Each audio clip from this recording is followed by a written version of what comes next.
At the height of Detroit's boom in the mid-20th century, this plant manufactured Packard automobiles, employing about 40,000 people. The promise of good pay and plenty of work at similar plants around the city attracted people like Tennessee native George McGregor in the 1960s. Today, he's president of the United Auto Workers Local 22 in Detroit. When I first come here in the automobile factory, they were begging people to come.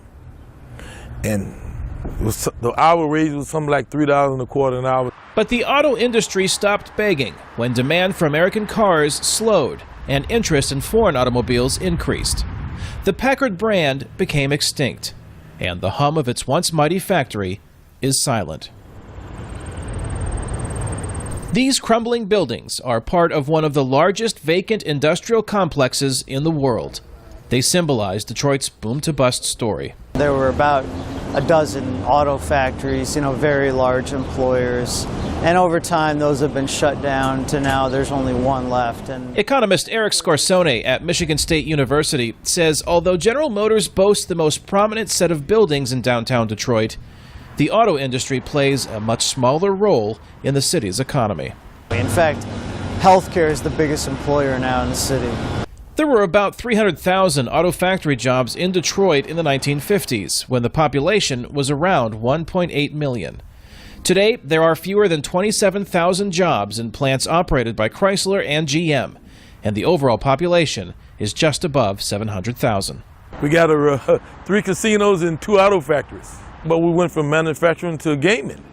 McGregor's UAW Local 22 Detroit represents workers at the GM Hamtramck plant, still in operation here. He says many of those who work there don't live in the city. In my facility, I'm going to say it's about 50-50. Stay here in the city of Detroit, and the other 50% stay in the surrounding neighborhoods.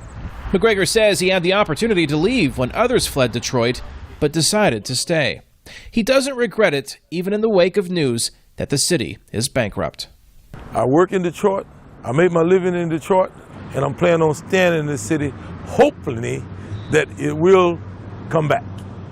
Economists say Detroit's population most likely will never reach its former peak.